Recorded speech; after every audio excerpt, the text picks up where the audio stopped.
Welcome to the online Christian meditation meeting of Wisdom Centre Romsey. The readings and reflections this evening have been put together by Sister Mary. Enjoy your meditation and thank you for being with us.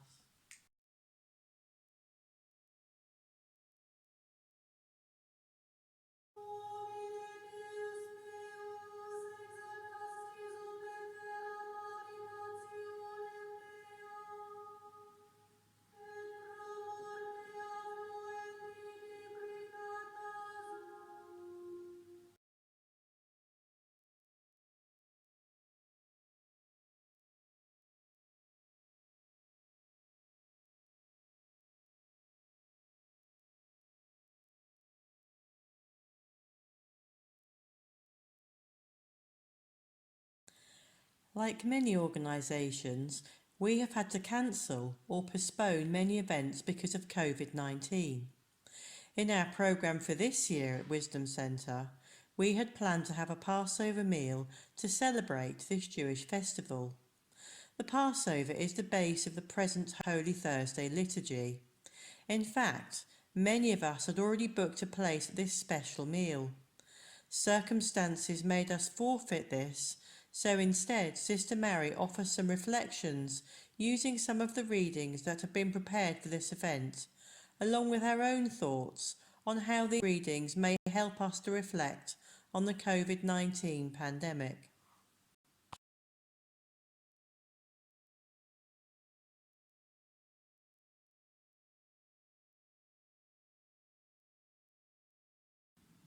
Through Jesus Christ, by the Spirit, by whose breath our souls are raised to life, we in meditation in this time of crisis pray with all others as one community and one world to one God. We unite with our brothers and sisters of all world traditions.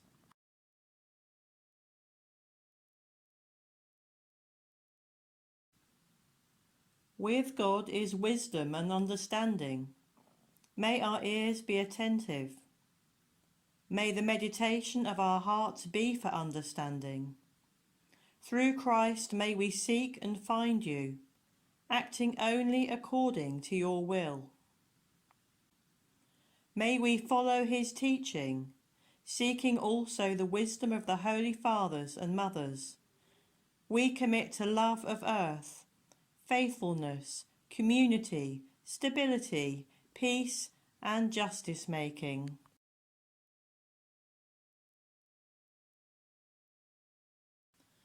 Letting go of all else, in contemplation we surrender in love to you. Let our sacred word be a symbol of our consent to your loving presence and healing. May we be faithful to this word so that it rises in our hearts, awakening that sense of your presence.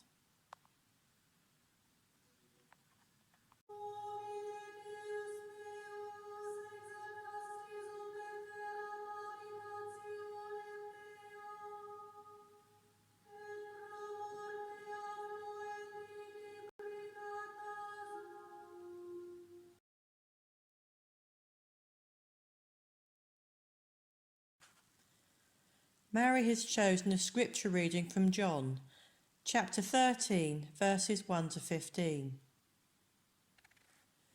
Now, before the festival of the Passover, Jesus knew that his hour had come to depart from the world and go to the Father. Having loved his own who were in the world, he loved them to the end. The devil had already put it into the heart of Judas, son of Simon Iscariot, to betray him. And during supper, Jesus, knowing that the Father had given all things into his hands, and that he had come from God and was going to God, got up from the table, took off his outer robe, and tied a towel around himself. Then he poured water into a basin and began to wash the disciples' feet, and to wipe them with the towel that was tied around him. He came to Simon Peter, who said to him, "Lord, are you going to wash my feet?" Jesus answered, You do not know what I am doing, but later you will understand." Peter said to him, "You will never wash my feet." Jesus answered, "Unless I wash you, you have no share with me." Simon Peter said to him, "Lord, not my feet only, but also my hands and my head." Jesus said to him, "One who is bathed does not need to wash, except for the feet, but is entirely clean. And you are clean, though not all of you." For he knew who was to betray him. For this reason he said, "Not all of you are clean." After he had washed their feet, had put on his robe, and had returned to the table, he said to them, "Do you know what I have done to you? You call me teacher and Lord, and you are right, for that is what I am. So if I, your Lord and teacher, have washed your feet, you also ought to wash one another's feet, for I have set an example, that you also should do as I have done to you."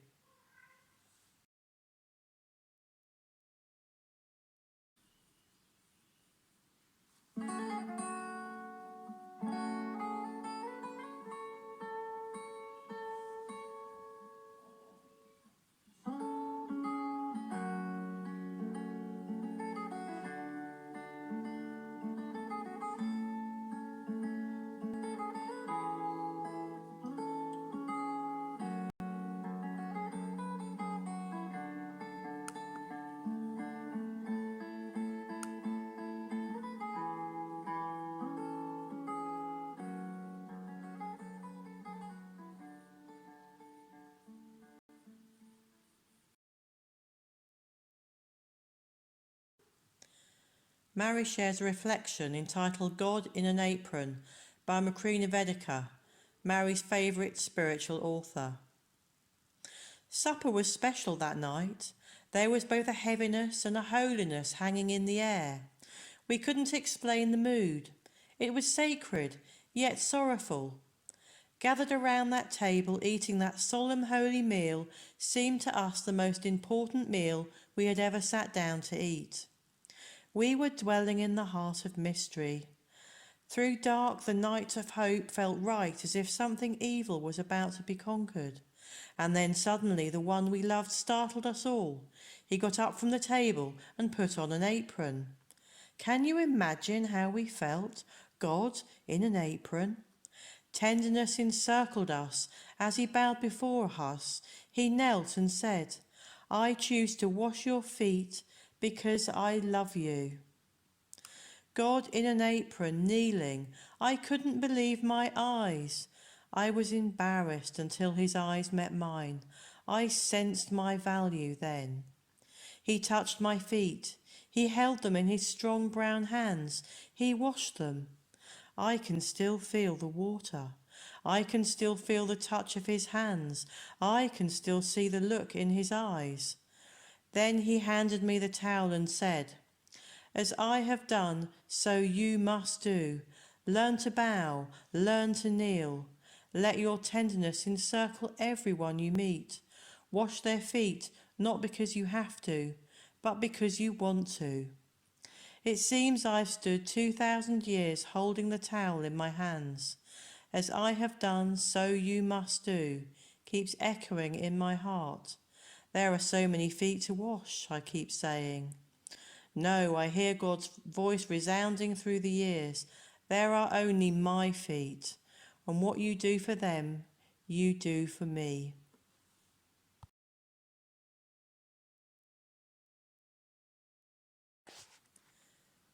Mary shares her reflection on Vedica's reading for today's world situation. Supper for humanity is special tonight.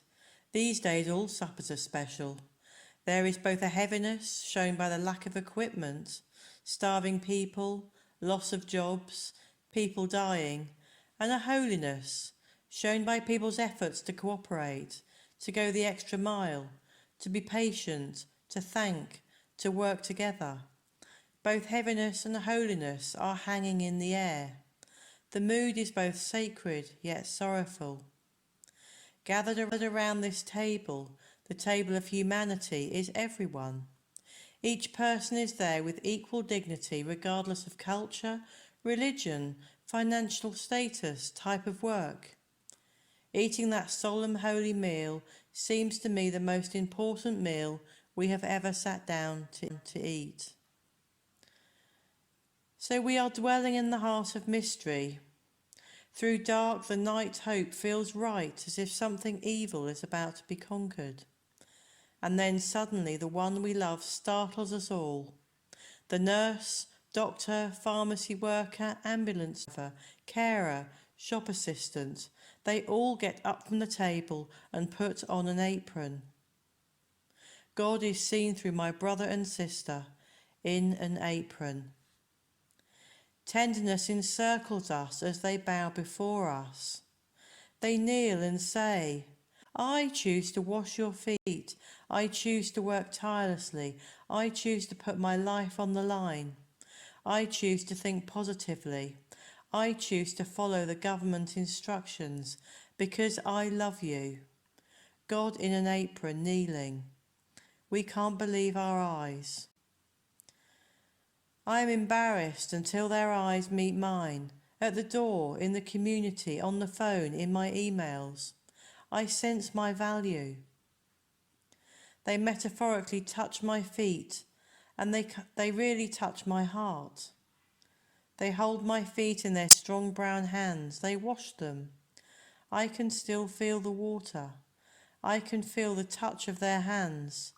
I can still see the look in their eyes of love, of compassion, of sorrow, of forgiveness. Then they hand me the towel and say, as we have done, so you must do. Learn to bow and learn to kneel. Let your tenderness encircle everyone you meet as you communicate through the phone. Say your thanks on the doorstep.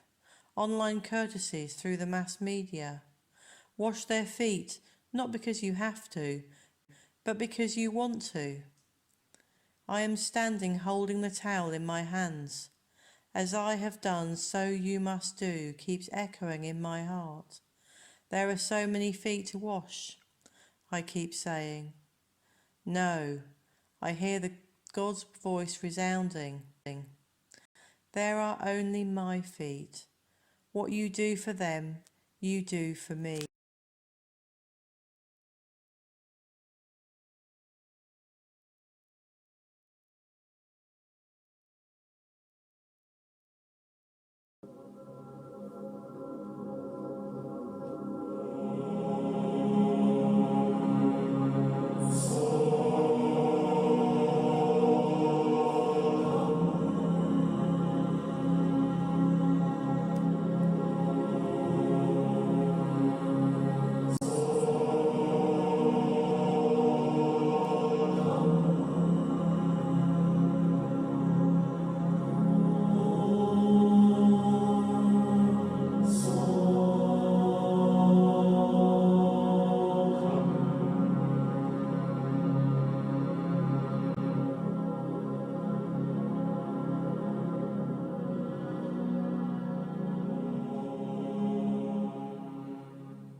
Blessing Our World Now by John O'Donoghue. Sometimes when we look out, the world seems so dark. War, violence, pandemics, forest fires and misery seem to abound. This makes us anxious and helpless. What can I do in my private little corner of life that could ever have any effect on the march of world events? The usual answer is nothing. We then decide to do what we can do for our own and leave the great events to their domain. Thus we opt out and join the largest majority in the world, those who acquiesce. Believing ourselves to be helpless, we hand over all our power to forces and systems outside us that then act in our names. We live in times when the call to full and critically aware citizenship could not be more urgent. We need to rediscover the careless courage, yet devastating simplicity of the little boy who, in the middle of the numbered multitude, in naive Socratic fashion blurts out, "But the emperor has no clothes." When spoken, the word of truth can bring down citadels of falsity. Real presence is the ideal of all true individuation. Yet, when we yield to helplessness, we strengthen the hand of those who would destroy. When we choose indifference, we betray our world. Yet the world is not decided by action alone. It is decided more by consciousness and spirit. They are the secret sources of all action and behaviour. The spirit of a time is an incredibly subtle, yet hugely powerful force, and it is comprised of the mentality and spirit of all individuals together. Therefore, the way you look at things is not simply a private matter. Your outlook actually and concretely affects what goes on. When you give in to a helplessness, you conclude with despair and add to it. When you take back your power and choose to see the possibilities for healing and transformation, your creativity awakens and flows to become an active force of renewal and encouragement in the world. In this way, even in your own hidden life, you can become a powerful agent of transformation in a broken and darkened world. There is a huge force field that opens up when intention focuses and directs itself towards transformation.